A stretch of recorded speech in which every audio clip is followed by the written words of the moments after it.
बंधुओं, बहुत ध्यान से सुनिएगा। भगवान का जब मोहिनी अवतार हुआ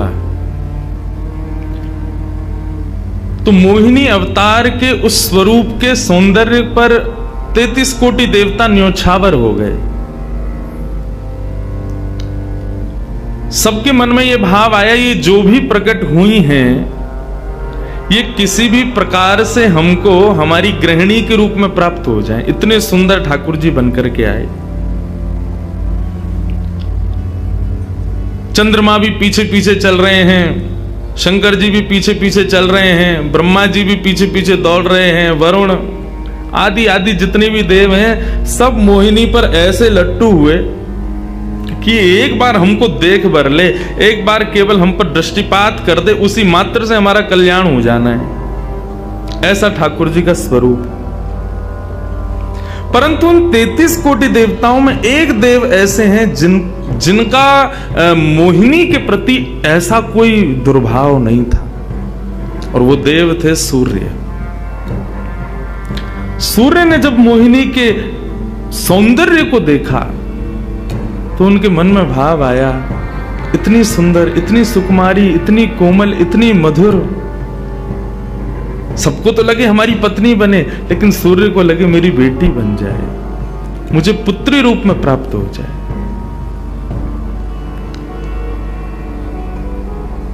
जब सूर्य के हृदय में यह भावना उत्पन्न हुई तो मोहिनी ने कटाक्ष नेत्रों से सूर्य की ओर देखा, बाकी किसी को देख ही नहीं रही है, और देख करके केवल ठाकुर जी ने उनको इशारा किया।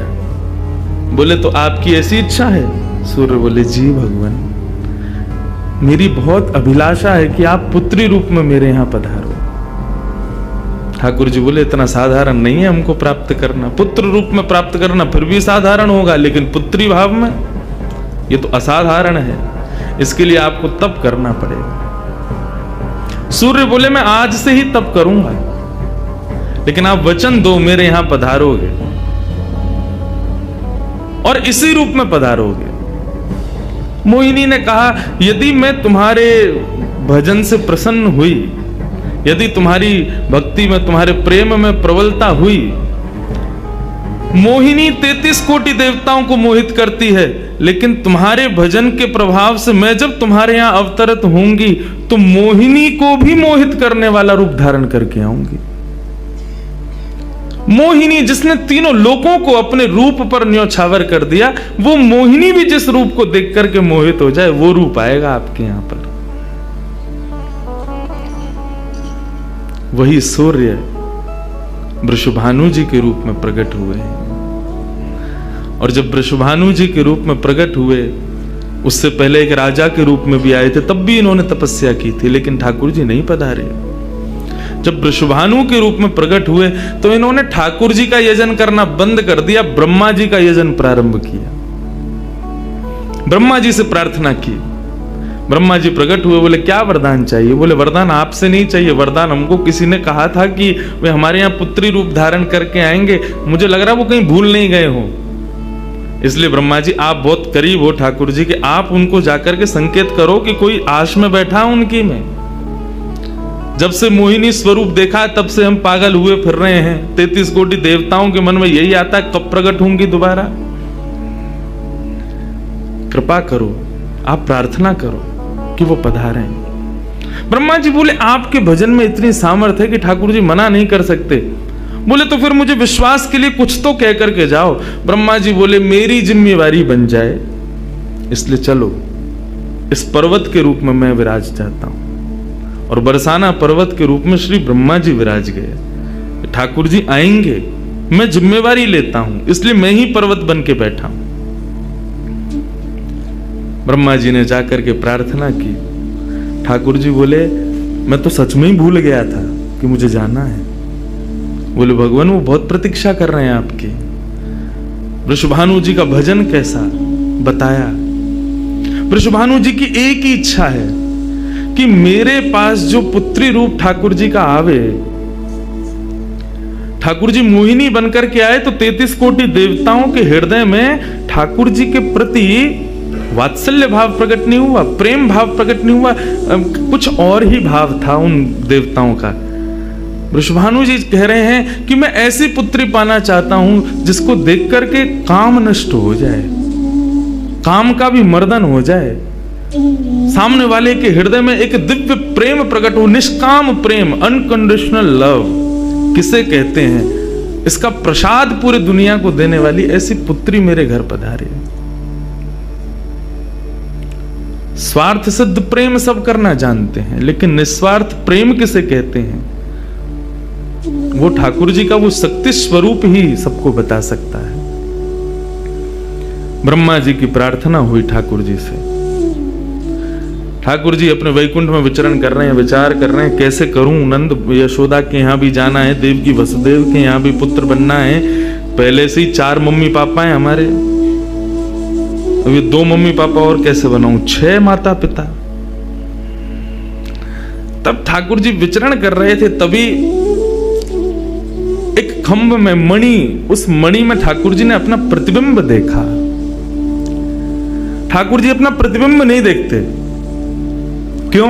बहुत कम देखते हैं। जब श्रृंगार आरती होती है लाल जी की, तभी इनको प्रतिबिंब दिखाते हैं, और उस प्रतिबिंब में भी इतने इतराते हैं महाराज, उसमें भी स्वयं को देख करके खुश हो जाते हैं, वाह मैं कितना प्यारा लग रहा हूं। अपना प्रतिबिंब ठाकुर जी इसलिए नहीं देखते क्योंकि स्वयं ठाकुर जी मोहित हो जाते हैं खुद ही पर। जैसे ही ठाकुर जी ने स्वयं का प्रतिबिंब देखा, प्रतिबिंब देख के आगे बढ़े, लेकिन ठाकुर जी मन में विचार करने लगे, मुझे सबके स्वभाव प्रिय हैं, लेकिन अपना यदि देखूं तो अपना प्रतिबिंब बहुत प्रिय है। जब स्वयं को देखता हूं प्रतिबिंब में, तो ऐसा लगता है कि मानो जो सबको मोहित कर रहा है वो स्वयं को जब देखे तो खुद भी मोहित हो रहा है, क्योंकि प्रतिबिंब कभी झूठ नहीं बोलता। प्रतिबिंब का ये स्वभाव है, आप जैसे हो वैसा आपको दिखाता है। ठाकुर जी ने जब प्रतिबिंब देखा, अपने उस प्रतिबिंब स्वरूप को ठाकुर जी ने स्थिर कर दिया, और स्थिर करके अब तो ठाकुर जी लाए महाराज लक्ष्मी जी की पूरी पेटिका लेकर के आए श्रृंगार की, और अपने प्रतिबिंब स्वरूप को ही उन्होंने श्रृंगार करना प्रारंभ किया। किशोरी जी के श्रृंगार का इतना भाव बताते हैं, किशोरी जी की नथ बेसर ऐसी, किशोरी जी के कान के कुंडल ऐसे, किशोरी जी के पांव की महावर ऐसी, क्यों ना हो, क्योंकि श्याम सुंदर ने श्रृंगार किया है। किशोरी जी का जो स्वरूप है वो ठाकुर जी ने उसका श्रृंगार किया है। नारायण बैठे महाराज सिंहासन लगा करके अपने प्रतिबिंब का ही श्रृंगार कर रहे हैं। मोर पीछ हटाया, मुकुट उतार के दूर रखा, घुंघराले केशों को खोल दिया, नेत्रों में सुंदर सुंदर छोटा छोटा काजल लगाया, माथे पर एक सुंदर बिंदिया लगाई है, होठों पर निर्मल लालिमा लगाई है, गले में हार पहनाया, सर्वांगीण श्रृंगार किया, और लक्ष्मी जी की चुनरी ला करके जैसे शीश पर से चढ़ा करके ठाकुर जी ने थोड़ा सा जो श्याम रंग है उसको जैसे ही गौर वर्ण किया, वैकुंठ के उस प्रतिबिंब में से मानो जैसे सूर्य चंद्र का एकाकार रूप प्रकट हो गया हो, इतना तेज पुंज प्रकट हो गया कि ठाकुर जी भी अपने नेत्रों को छुपाने लगे। थोड़ी देर नेत्रों को बंद करने के बाद जब बड़ी धीरे से ठाकुर जी ने जब अपने प्रतिबिंब की ओर देखा, तो किशोरी जी का दिव्य स्वरूप वहां प्रकट हो गया। ठाकुर जी ने दंडवत किया, पहले प्रणाम, हे श्याम सुंदर, आपने ही मेरो निर्माण कियो है, आपने ही मुझको प्रकट कियो है। क्या भाव है?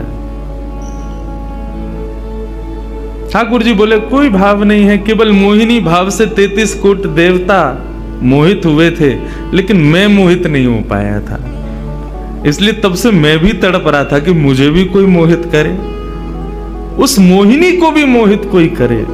वो स्वरूप आज प्रकट हुआ है।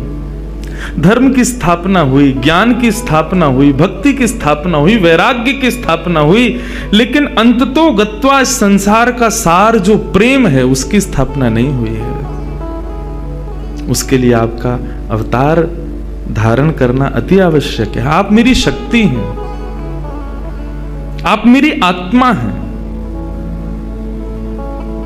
पूरा विश्व और पूरे विश्व की दिव्य चेतना किसकी प्राप्ति के लिए दौड़ रही है? कि आत्मा एक दिन परमात्मा में मिल जाएगी, लेकिन उस परमात्मा में आत्मा जो विद्यमान है वही तो किशोरी जी हैं। उस आत्मा की परमात्मा की जो आत्मा है वही तो श्री राधा जी हैं। लोग उनके रूप को नहीं समझ पाते।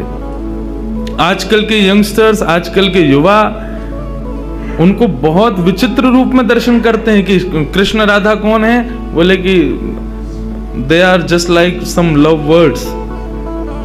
ऐसा नहीं है। आप उनको सीमित उस अवस्था में, और माफ कीजिएगा यदि किसी प्रवचनकर्ता की कथा सुनने के बाद भी आप उनको वहीं तक सीमित मान रहे हो ना, दोष आपको नहीं, प्रवचन करने वाले को लगेगा कि तुम किशोरी जी के इसी रूप को स्थापित कर पाए। इसीलिए कथाओं में ज्यादा किशोरी जी का प्रसंग ना हम कहते हैं ना उसका स्पर्श करते हैं। स्पर्श करने पहले से भी 100 बार सोचते हैं। यहां आने से पहले भी मुझे कई आचार्यों ने संपर्क किया कि वहां आप किस विषय को लेकर के जाएंगे, आप गर्ग संहिता पर कहेंगे या किशोरी जी के किस भाव को वहां पर प्रस्तुत करने वाले। मैंने कहा देखो, हम बस बोलेंगे जो निकल जाए मुंह से, जिसका जो भाव ठाकुर जी स्वीकार कर लें बस, लेकिन भाव ये रखेंगे ठाकुर जी विराज गए हैं कि कोई अनधिकारी इस भाव को सुनकर के अपने मन में कोई दुर्भाव ना प्रकट करे। ब्रजवासी बहुत डरते हैं किशोरी जी के भाव को कहने में, क्योंकि जब सामने वाले से प्रत्युत्तर के रूप में कुछ विलग ही सुनने को मिलता है तो बहुत कष्ट होता है हृदय को कि तुमने किशोरी जी को क्या समझा, वो क्या है और तुमने उनके किस रूप को जाना। वो ठाकुर जी का ही प्रतिबिंब स्वरूप है, ठाकुर जी का ही आत्मा स्वरूप है। और एक बात कहूं, प्रतिबिंब से और आत्मा से प्रेम किया जा सकता है, ब्याह नहीं किया जा सकता, क्योंकि प्रतिबिंब और आत्मा ये दोनों हमसे अलग नहीं है। ब्याह के लिए एक अलग व्यक्ति चाहिए, एक हमसे कोई अलग हो, हमसे कोई जुदा हो, 2 लोग चाहिए तब ब्याह संपन्न होता है। लेकिन कृष्ण और राधा, इन दोनों में भेद है ही नहीं। किशोरी जी और ठाकुर जी में कभी भी कदापि कोई भेद नहीं है। बल्कि लीलाएं अभी सुनेंगे हम लोग, कभी कभी ठाकुर जी जब किशोरी जी का रूप धारण करते हैं तो किशोरी जी से ज्यादा गोपियों को सुख देते हैं।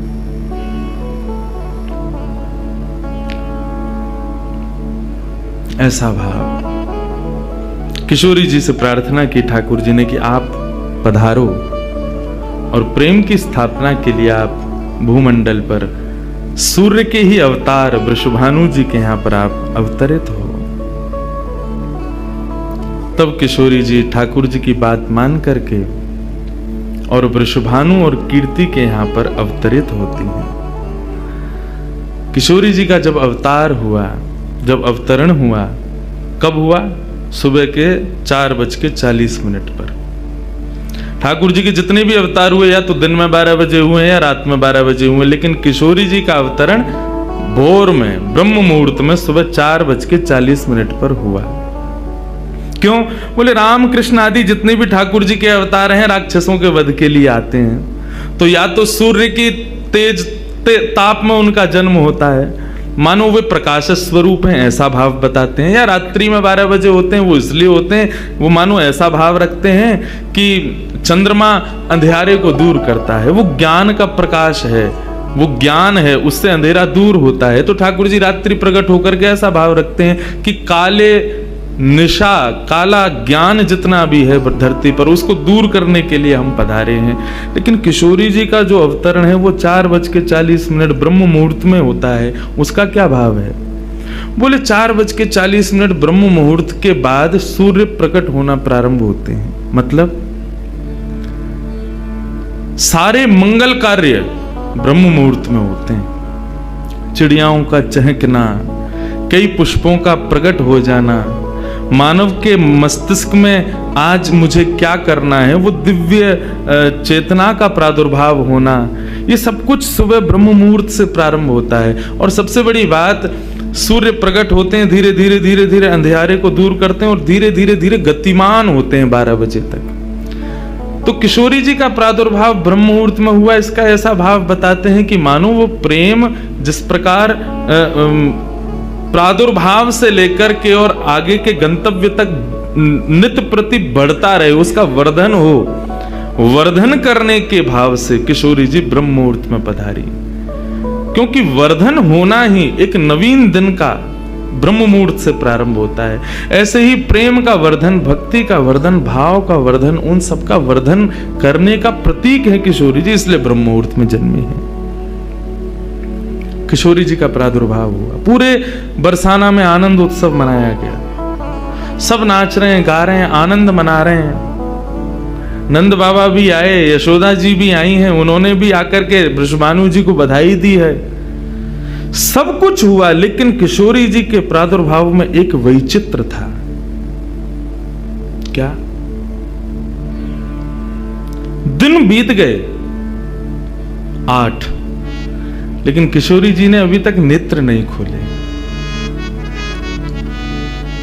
अभी तक किशोरी जी केवल एक छोटी सी बालिका हैं, एक सुकुमारी हैं, परंतु अभी तक किसी को भी किशोरी जी के नेत्रों का दर्शन नहीं हुआ। अभी तक किशोरी जी के नेत्र नहीं खुले हैं।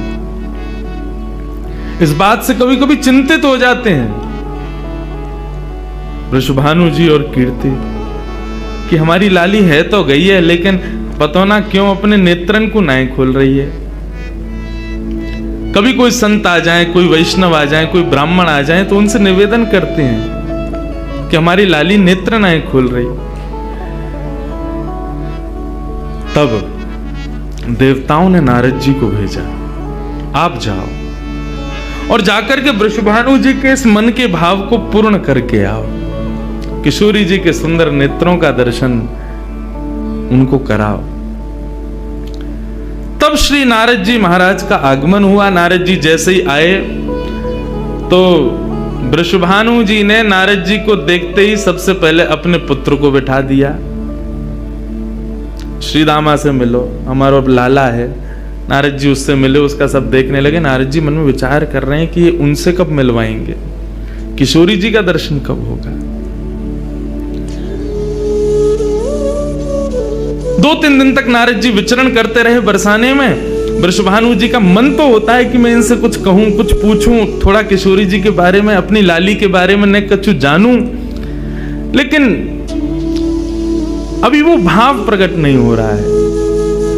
तब एक दिन एक छोटी सी बरसाने की लाली को जब नारद जी महाराज खिला रहे थे और उससे प्रेम चर्चा कर रहे थे, ये दृश्य जब वृषभानु जी ने देखा, उन्होंने तुरंत नारद जी के चरण पकड़े और कहा, हे भगवान, हमारी एक लाली भई है, बहुत सुंदर है, सुकुमारी है, नन्ही सी है। अभी वाकु देख करके स्पर्श करवे में डर लगे कि कहीं हमारे स्पर्श से कोई कष्ट ना है जाए, या हमारे हम सबन को दर्शन भी ना करा में। लेकिन महात्मन आपसे पूछना चाह मैं, हमारी लाली नेत्र नहीं खोल रही है, कहा भाव है? नारद जी तो तुरंत बोले, अरे तो तुमने इतने दिन से क्यों नहीं बताया? वो तो पहले से ही बैठे थे तैयार कि ये जल्दी बोले तो मैं जाऊं, जाकर के दर्शन करूं। बोले संकोच है रहे हो? बोले संकोच मत करो, अभी लेके चलो। कहां है तुम्हारी लाली, मुंह को बताओ। नारद जी महाराज जा रहे हैं वृषभानु भवन में। एक बेड़ी पार की, दूसरी बेड़ी पार की, तीसरी बेड़ी पार की। जैसे ही भीतर पहुंचे हैं, सुंदर सुगंधी भीतर से प्रकट हो रही है। सामने स्वर्ण जटित एक पालना है, और जैसे उस पालने में जाकर के नारद जी ने दर्शन किया, कमल कली को वृषभानु की लली को रंग, कैसा रंग है? बोले जैसे कमल की कली हूं मैं ना, ऐसी श्री वृषभानु नंदिनी है। नारद जी ने जैसे उनको दर्शन किए हुए आनंदित है गए, आनंदित है करके प्रणाम करने लगे। वृषभानु जी बोले, हमारी लाली नेत्र नाएं खोल रही है, आप कृपा करो ना। नारद जी बोले, एक मंत्र पढ़ना पड़ेगा, कुछ करना पड़ेगा, तंत्र मंत्र करना पड़ेगा, तब आपकी लाली बोलेगी। वृषभानु जी बोले, देख लो, ले संभल के करियो, हमारी लाली बहुत कोमल है, वो ना स्पर्श नहीं करेंगे, दूर बैठ के करेंगे। वृषभानु जी बोले, तो करो। बोले, आपको पहले बाहर जानो पड़े, वो एकांत में करेंगे। कीर्ति वृषभानु जी को देखें, बोले लाली को अकेला तो ना छोड़ेंगे? बोले नहीं बाबा, विश्वास पात्र हम कर सके। वृषभानु जी और कीर्ति दोनों जैसे ही बाहर पधारे, नारद जी ने गेट बंद कियो, तुरंत चरणन में प्रणाम कियो और प्रणाम करके सीधे सन्मुख बैठे हैं। हे कृष्ण मनोहारिणी जय वृंदावन प्रिया, जय भू मंगल ललिता, जय वेणु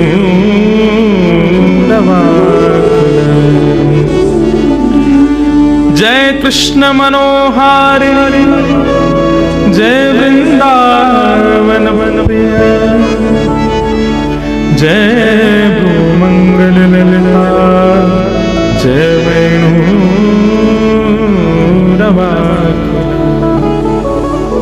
जैसे ही नारद जी के मुख से ये शब्द प्रकट हुआ, जय कृष्ण मनोहारिणी, ये कृष्ण मनोहारिणी शब्द जैसे ही नन्ही सी श्री किशोरी जी के कान में कृष्ण शब्द गयो, कृष्ण शब्द जाते ही नन्ही सी किशोरी जी के नेत्र अपने आप धीरे धीरे धीरे धीरे खुलन लगे, मुख पर एक प्रसन्नता सी प्रकट है गई। नन्ही सी किशोरी अभी करवट लेनो भी नहीं जाने, लेकिन जैसे ही बार बार ये श्लोक का गान नारद जी के द्वारा हो रहा है, जय कृष्ण मनोहारिणी जय वृंदावन प्रिय,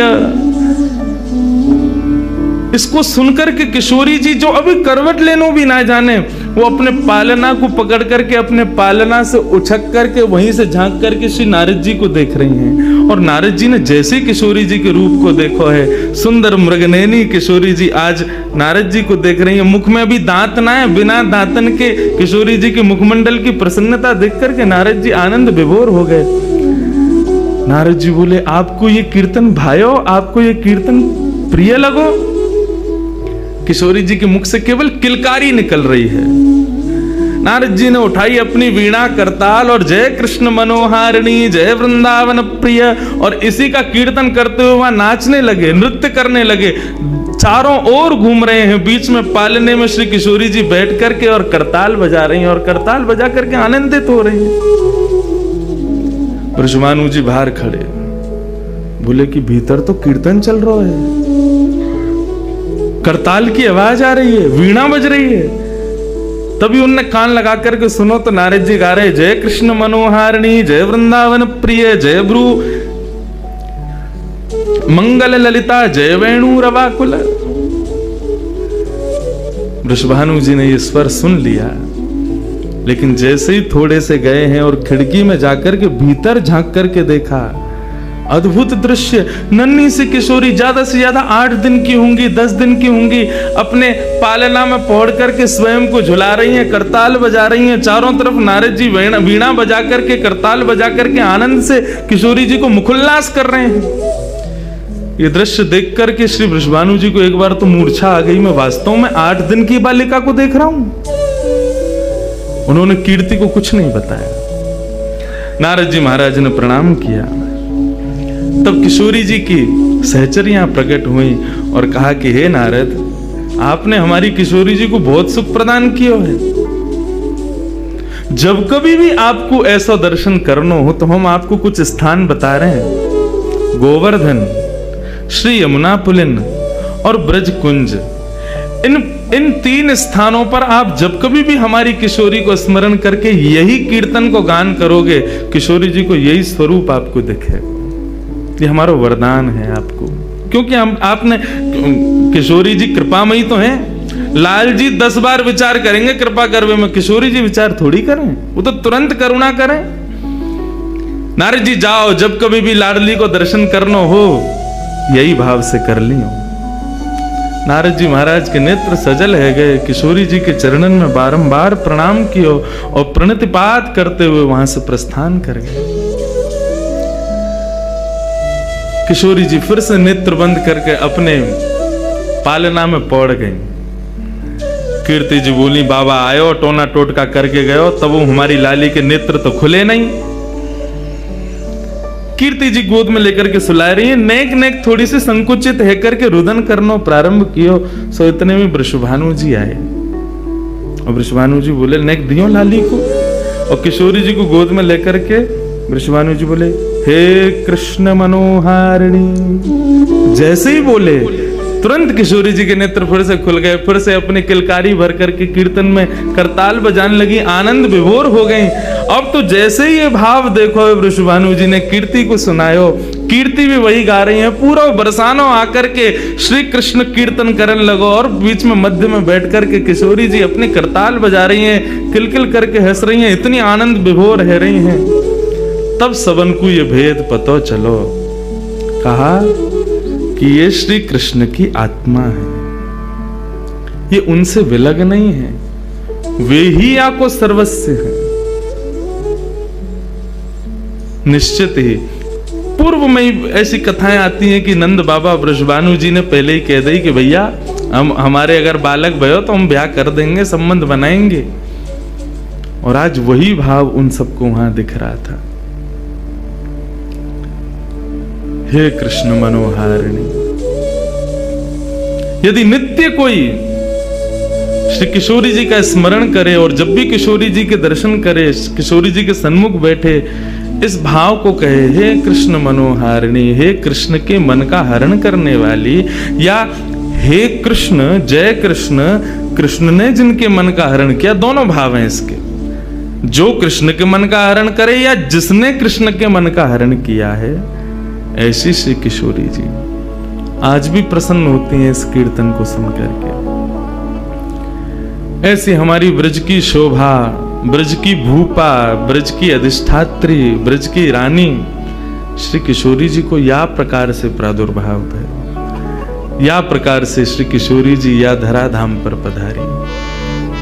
हमारे जैसे वृंदावन में राधे राधे को भाव है, बिहारी जी के सामने भी जय जय श्री राधे के सबके, ऐसी जब भी किशोरी जी के सामने जाओ तो कृष्ण नाम को उच्चारण करो। अपोजिट अपोजिट चलें सब जगह। राम जी के सामने जाओ हनुमान जी के भाव को, हनुमान जी के सामने जाओ राम जी को कीर्तन करो, कन्हैया के सामने जाओ किशोरी जी को कीर्तन करो, किशोरी जी के सामने जाओ श्री ठाकुर जी को कीर्तन करो। हनुमान जी को हनुमान चालीसा सुनाओगे तो हनुमान जी प्रसन्न नहीं होंगे, राम जी को सुनाओ। और राम जी के सन्मुख जब हनुमान जी के सन्मुख जब जाओ तब राम जी को कीर्तन करो। ऐसे ही जब ठाकुर जी के सन्मुख जाओ तब किशोरी जी को भाव रखो, और किशोरी जी के सन्मुख जाओ तब ठाकुर जी को प्रेम भाव रखो। यही भाव है। एक कथा ये तो थी किशोरी जी कैसे प्रकट भई, कैसे उनके भाव।